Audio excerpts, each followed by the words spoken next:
زن قدر قرآن مجید اللہ کی کتاب ہے، ایک کتاب ہے، لیکن قرآن سے فیض لینے والے ایک جیسے نہیں ہیں۔ اس لیے اساتذہ کرام فرماتے ہیں تمام مفسرین بیضاوی کے خوشچین ہیں، ان کو جہاں بھی اشکال آئے تو بیضاوی کی طرف رجوع کرتے ہیں، اور پھر علامہ بیضاوی تفسیر کشاف کا خوشچین ہے، انہیں جہاں کہیں علمی رکاوٹ اور عقدہ آتا ہے تو تفسیر کشاف کی طرف رجوع کرتے ہیں۔ بہرحال اس کے کئی مثالیں عرض کی جا سکتے ہیں، لیکن تمام مفسرین ایک جیسے نہیں، قرآن سے فیض لینے والے ایک جیسے نہیں۔ اور اگر میں یہ بھی عرض کروں کہ اصحاب کرام رضوان اللہ تعالی علیہم اجمعین، جن کی عقیدت و محبت ہمارے ایمان کا حصہ ہے، سب کی جو درجات مسلک اہل سنت کے اندر ہے وہ اپنی جگہ پر حق ہے اور ہمارا اعتقادی حصہ ہے، لیکن حضرت علی شیر خدا نے جو قرآن سے فیض لیا اور جو آپ کے حصے میں آیا وہ ہر کسی کی نصیب میں نہیں۔ احادیث مبارکہ رسول اللہ علیہ وسلم کی احادیث سنت مصطفیٰ علیہ تحیت و ثنا ہے، لیکن احادیث کو سمجھنے میں بھی سارے لوگ ایک برابر نہیں۔ امام اعظم ابو حنیفہ رحمۃ اللہ علیہ کو جو فیض ملا، آپ کے اساتذہ شیوخ حدیث خود فرماتے کہ ہم نے احادیث کے الفاظ امام صاحب کو دیے لیکن احادیث کے معنی امام اعظم سے دیے۔ الفاظ کے استاد ہم ہیں لیکن معانی کے استاد امام صاحب ہیں ہمارے۔ عرض کرنے کا مقصد یہ ہے کہ آج جو پیر صاحب نے تقریر فرمائی، سننے والے ہم سب ہیں، سب نے سنا، لیکن اس کو سمجھنے والے سارے ایک برابر نہیں ہوں گے، کسی نے کتنا سمجھا ہوگا، کسی نے کتنا، اور خصوصاً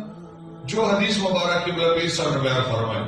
الحمدللہ ہمارے استاد صاحب استاد ابو الفیض مفتی محمد فضل الرحمان صاحب بردیالوی اشرف عزیز مجدو 3 سال میں دورہ حدیث کراتے ہیں۔ تمام مدارس دینیہ میں دورہ حدیث 1 سال کا ہوتا ہے، لیکن قبل استاد صاحب 3 سال میں دورہ حدیث کراتے ہیں، اور بخاری شریف پھر بھی ہمیں مکمل نہیں پڑھا سکے، مسلسل پڑھتے بھی رہے۔ تو ہم نے احادیث بھی بڑے تحقیق سے پڑھے، طالب علم میں خوب کوشش کی، ان کے مطالعے کی، اور الحمدللہ اب یہ فقیر احادیث کے کتب تمام فنون کے ساتھ ساتھ احادیث کے کتب بھی پڑھا رہا ہے۔ لیکن یہ حدیث جس انداز میں آج پیر صاحب نے بیان فرمائی اسٹیج پر کر کے اللہ کے گھر میں وصوق کامل سے کہتا ہوں کہ آج تک یہ نقطہ ہمارے کسی وہم و گمان میں بھی نہیں تھا۔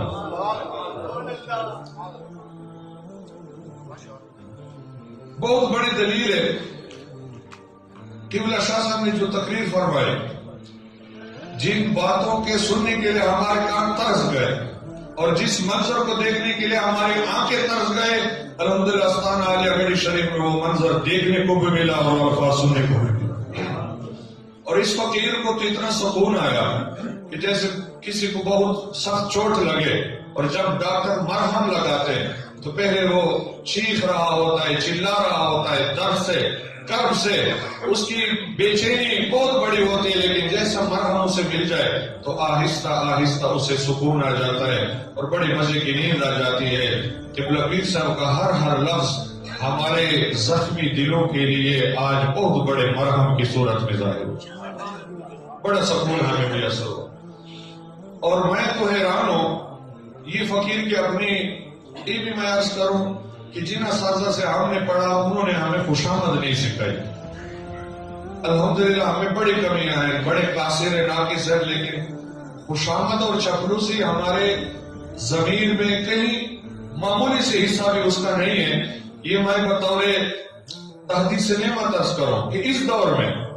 کیونکہ بہت بڑے استانوں کے ساتھ الحمدللہ اس فقیر کا تعلق ہے، بہت بڑے بڑے مشائخ کے ساتھ ہمیں اٹھنا بیٹھنا نصیب ہے، تو تدریس کے معاملات سے بھی الحمدللہ واسطہ ہے اور مشائخ کے ساتھ بھی ہے، اور اللہ تعالیٰ ہمارا واسطہ تعلق برقرار رکھے۔ اس دور میں اتنے بڑے عظیم استانے کا فرد اگر علماء کی تعظیم کی بات کرے تو میں سمجھتا ہوں یہ کسی کرامت سے کم نہیں۔ اگر کرامت کو ہم کلی مشقی قرار دیں، کسی لیے ماننا مشکل ہو تو میں اس طرح چلو کرامت کو کلی مشقی قرار دے کر اس کے تفاوت درجات نکالو تو کسی درجے میں یہ بھی کرامت ہے کہ ایک درگاہ کا بندہ علماء کی عزت کی بات کرے، حالانکہ اس کو اپنی عزت کی کوئی کمی نہیں ہے، اسے کیا فکر ہے علماء کو جمع کرے، ان کی خدمت کرے، اتنے دور دراز کا سفر کرے، اور پھر ہمارے KPK کے حالات میں معلوم ہے ہمیشہ سے دل پرگون رہتے ہیں، اور اس دفعہ تو بڑے ہی حالات میں ہاں بیان سے باہر بندہ بیان ہی نہیں کر سکتا، جس کٹن اور مشکل مراحل سے ہم گزر رہے ہیں، اور جن مشکل مراحل میں ہم مسلک اہل سنت کا کام کر رہے ہیں، اور جو چیلنجز وہاں ہمیں درپیش ہے وہ ہم لفظوں میں تمہیں نہ سنا سکتے ہیں، نہ اس محفل مختصر میں اس کی گنجائش ہے، لیکن اس کے باوجود بھی قبلہ پیر صاحب اس پیرانہ سالی میں سمجھتا ہوں ہم اس جوانی میں اتنے جوان نہیں جتنا پیر صاحب اس پیرانہ سالی میں جوان ہیں۔ پیر صاحب کی اس جوان ہمت کو ہم 100 سلام پیش کرتے ہیں۔ اللہ تعالیٰ کی اس ہمت کو جما رکھے مزید، اور الحمدللہ یہ بھی آستانہ عالیہ توسط شریف کا یہ فقیر سمجھتا ہے فیض ہے، کیونکہ آپ اور آپ کے آبا و اجداد کا تعلق فیض اسی آستانے سے کہ وہ استاد صاحب فرماتے رہتے ہیں کہ ایک وقت تھا کہ خواجہ پیر پٹھان خواجہ شاہ سلیمان توسوی رحمۃ اللہ علیہ کے دور میں 400 مدرسین توسط شریف میں تدریس فرماتے تھے، اور مولانا محمد علی مکرمی صاحب رحمت اللہ علیہ جب عرس پاک پر تشریف لاتے تو علماء خیالی پر نشان لگا چکے ہوتے تھے، حمداللہ پر نشان لگا چکے ہوتے تھے، اور ملا حسن اور بڑے بڑے کتابوں پر نشان لگا چکے ہوتے تھے کہ خواجہ پیر پٹھان کا خلیفہ مولانا محمد علی صاحب تشریف لا رہے تھے، مشکل مقامات ان سے حل کرائیں گے۔ اور ہمیں تو اساتذہ نے یہ سنایا کہ خواجہ پیر پٹھان علیہ رحمت سے کسی نے پوچھا پیروں کے مرید عوام زیادہ ہوتے ہیں، آپ کے علماء بہت بڑے مرید ہیں، اور جو وقت کے بڑے بڑے علماء ہیں، جید علماء ہیں، وہ آپ کے مرید ہے، اس کی وجہ کیا ہے؟ تو آپ نے فرمایا علماء شعر ہوتے ہیں، اور شعروں پہ ہاتھ ڈالنا کی شعر کا کام۔ تو یہ مجھ سے آسمانے کا انشاءاللہ فیض ہے، اور انشاءاللہ یہ فیض جاری رہے گا جہاں تک پیر صاحب نے۔ اور ایک بات اگر پیر صاحب بارے خاطر محسوس نہ کریں، ہمارا الحمدللہ کسی اختلاف سے تعلق نہیں ہے، اور اس فقیر کا تو کسی تنظیم کے ساتھ بھی تعلق نہیں سوائے تدریس کے، لیکن جب ہم مشائخ کے پاس جاتے ہیں تو ایسا منظر ملتا ہے کہ ہم کہتے ہیں کہیں ہم علم کی حد تک تو نہیں کر رہے۔ یہ بات قابل غور ہے کہ سب سے مشکل کام دنیا میں علم دین حاصل کرنا ہے، علم شریعت، لیکن اس سے زیادہ مشکل کام علم دین کو عزت دینا ہے۔ عالم دین کا منصب ایسا ہے کہ وہ ایسا کردار اختیار نہ کرے کہ اس کی وجہ سے علم کی توہین ہو۔ علم کو عزت دینا ہمارا فریضہ ہے۔ ہمیں ایسا محسوس ہوتا ہے کہ ہم علم کی حد تک تو نہیں کر رہے، یہ واحد آستان ہے جہاں پر ہم آتے ہیں تو ہمیں محسوس ہوتا ہے کہ واقعی ایسے مشائخ کے پاس آنا چاہیے جہاں پر علم کی جیسی قدر و قیمت اور عزت احترام کرنی چاہیے اسی طرح ملتی۔ لیکن یہ فقیر تو مشائخ سے پھر بھی الحمدللہ تعلق توڑتا نہیں ہے۔ میں نے اپنے لیے ایک نسخہ سوچا کہ اولیاء کرام ہمارے مشائخ تزکیہ نفس جب کرتے تو انانیت نکالتے تھے، اپنے جو ان کے متوسلین ہوتے تھے، سالکان ہوتے تھے، طالبان طریقہ، جیسے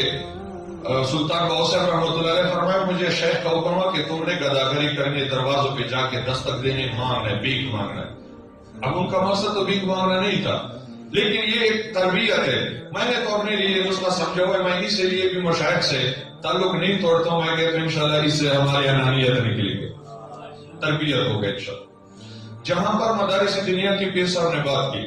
تو میں اسی آستان پاک کا حوالہ دے کر گفتگو کو اختتام تک پہنچانے کی کوشش کروں۔ خواجہ علی بخش صاحب رحمۃ اللہ علیہ، آپ کے علم میں کہ خواجہ پیر پٹھان خواجہ شاہ سلیمان توسوی رحمۃ اللہ علیہ کے صاحبزادگان آپ کے حیاتی ہی میں وصال فرما چکے تھے، تو آپ نے اپنے پوتے کو سجادہ نشین بنایا، اور آپ کے تمام فیض و برکات کے وہ امین تھے۔ آپ فرماتے ہیں دو چیزیں ہمیں گٹھی میں پلائی گئی ہیں، اور یہ بڑی یعنی قیمتی چیزیں ہوتی ہیں اور بڑے پختہ اور راسخ ہوتی ہیں۔ فرمایا دو چیزیں ہمیں گٹھی میں پلائی گئی، عشق اور تدریس۔ تو یہ ہمارے وہ بھی مشائخ تھے جو تدریس کو سمجھتے ہمیں گٹھی میں پلائی گئی ہے، اور آج اسی تدریس کو اگر اس میں جو کمیاں خامیاں ہیں ان کو نکالنا اور اسے پھر اپنی اصلی حالت اور حیثیت پر برقرار کرنے کا کسی کو شوق و جذبہ ہے تو وہ پیر محمد اکرم شاہ صاحب۔ اس میں کوئی شک نہیں کہ جتنے فتنے اٹھتے ہیں جب سے اب اور آگے تو تمام فتنوں کا مقابلہ کرنے والے علماء حق ہوتے ہیں،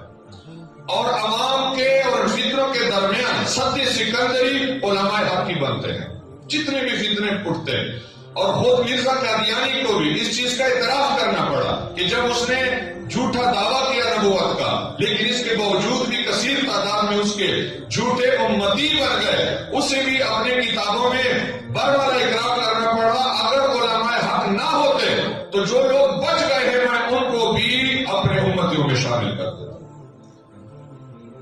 اور اسی طرح دین کے جتنے شعبے ہیں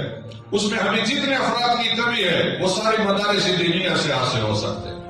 وہ نہ اسکول سے حاصل ہو سکتے ہیں، نہ کالج سے، نہ یونیورسٹی سے۔ یہ ادارے ہمارے ڈاکٹر کی، پروفیسر کی، سائنسدان کی دیگر ضروریات پوری کر سکتے ہیں اگر ماہر عالم دین جو عقائد میں، معاملات میں، عبادات میں، آداب میں، اخلاق میں ہر لحاظ سے ہماری صحیح ترجمانی کرے تو وہ افراد فقط مدارس دینیہ سے پیدا ہو سکتے ہیں۔ اور مدارس دینیہ کو مالی مشکلات کا جو سامنا ہے اس پر گھنٹوں بات کی جا سکتی ہے، لیکن یہ بھی عرض کروں کہ اگر مالی پریشانی ہماری حل بھی ہو جائے تو صرف اس سے افراد پیدا نہیں ہوں گے جتنے تک مدارس میں تدریس بہترین طریقے پر نہ ہو، اور تدریس انتہائی جان جوکوں کا کام ہے، بہت مشکل کام ہے۔ قبلہ پیر صاحب نورانی صاحب رحمۃ اللہ علیہ کے ساتھ بھی رہے، نظام مصطفیٰ نافذ کرنے کے لیے جو تحریک چلی اس میں بھی بڑھ چڑھ کر حصہ لیا، سارے مراحل سے گزرے ہیں، انہیں خوب اچھی طرح ادراک ہے۔ لیکن قبلہ استاد صاحب فرماتے رہتے ہیں کہ بڑے استاد ہیں، استاد مالک التدریس، استاد العرب والعجم، استاد عطا محمد بندیالی صاحب رحمۃ اللہ علیہ نے عبدالستار خان نیازی صاحب رحمۃ اللہ علیہ سے پوچھا کہ آپ نظام مصطفیٰ کیسے نافذ کریں گے؟ تو آپ نے فرمایا ہمارے پاس عالمگیری موجود ہے، فتاوی قاضی خان موجود ہے، ہمارے پاس ہر قسم کے مسائل کا حل موجود ہے، تو ہمارے لیے کوئی مسئلہ نہیں۔ تو آپ نے فرمایا فتاوی عالمگیری خود نہیں بولے گی، فتاوی قاضی خان خود نہیں بولے گی، علامہ شامی فتاوی شامی خود نہیں بولے گی، فتاوی شامی، فتاوی قاضی خان، فتاوی عالمگیری اور جتنے آپ کے مذہب کے حنفی کے فتاوے ہیں ان کے سمجھنے کے لیے علماء چاہیے، اور علماء مدارس دینیہ سے پیدا ہوتے ہیں۔ تو ہم علماء کے وجود کے بغیر اگر ہم انہیں نفی کریں تو ہم نظام مصطفیٰ بھی نافذ نہیں کر سکتے۔ انہیں علماء کے بدولت خواب ہم شرمندہ تعبیر کر سکتے۔ اور تدریس ایک بہت ہی اہم اور مشکل کام ہے، اس کے لیے تارک الدنیا ہونا پڑتا ہے۔ الحمدللہ ہمارا تعلق تدریس سے ہمیں خوب ادراک ہے کہ تدریس کے لیے تارک الدنیا ہونا ضروری ہے، تب جا کے ایک ہم ایسی جماعت تیار کر سکتے ہیں جو دین کے تمام شعبوں میں خدمت کر سکتے ہیں۔ اور اس میں افراد کو بھی اتنی کثرت افراد کو اتنی اہمیت حاصل نہیں ہے، کمیت کو اتنی اہمیت حاصل نہیں، کیفیت بہت ضروری ہے۔ استاد یار محمد بندیالی صاحب رحمۃ اللہ علیہ نے 40 سال پڑھا تھا، اور پھر آپ جب بیمار ہو گئے 6 مہینے مسلسل تو سارے طلباء چھوڑ کے چلے گئے۔ استاد عطا محمد بندیالی صاحب خدمت کرتے تھے، آپ نے نہیں چھوڑا۔ تو پھر آپ 6 مہینے کے بعد جب باہر تشریف لائے، استاد عطا محمد بندیالی صاحب باہر بیٹھے تھے، رو رہے تھے، تو فرمایا عطا محمد کیوں رو رہے ہو؟ فرمایا 6 مہینے ہو گئے، سبق ہمارے بند ہے، طالب علم دوسری اداروں میں گئے اور بڑے بڑے آگے کتابیں پڑھ رہے ہیں اور میرا سلسلہ تعلیم رکا ہوا ہے۔ تو فرمایا عطا محمد فرمایا کام نہ کہیے، جو نہیں پڑھا ایسا ہو گئے جیسے پڑھا ہوا۔ کسی نے پوچھا آپ نے 40 سال علم پڑھا، ہندوستان بھی گئے، بڑے بڑے اساتذہ کے پاس گئے، بریلی شریف میں گئے، اعلیٰ حضرت برکت کے پاس، خیر آباد بھی گئے، اور آپ کا ایک بھی شاگرد ہے؟ تو آپ نے فرمایا شہر کا ایک بیٹا ہوتا ہے، بچہ ہوتا ہے، اور وہ بھی شہر ہوتا ہے۔ ایک عطا محمد بندیالی صاحب نے پاکستان کو علماء سے، مدرسین کاملین علماء سے بھر دیا، اس لیے کیفیت کو بہت اہمیت حاصل ہے۔ ایک فرق پیدا ہو جائے تو بہت سارا کام کر سکتے ہیں، اور اس کے لیے بنیادی چیز نصاب ہے۔ اگر ہم وہی نصاب پڑھائیں جنہیں پڑھ کر تاجدار گورنر پیر مہر علی شاہ فارغ التحصیل ہوئے، تو ہم ایسے افراد پیدا کر سکتے ہیں جو قادیانی جیسے بہت بڑے فتنے کا تدارک اور مقابلہ علمی انداز میں وہ کر سکتے ہیں کہ پھر انہیں سر اٹھانے کی ضرورت نہیں ملے۔ ہمارے جتنے اعلیٰ حضرت عظیم البرکت امام اہل سنت امام احمد رضا خان علیہ رحمت الرحمان بھی اسی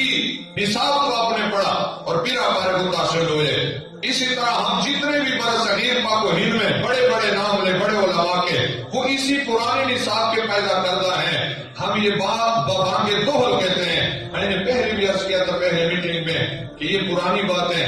آج کے نئی ماحول میں کسی کو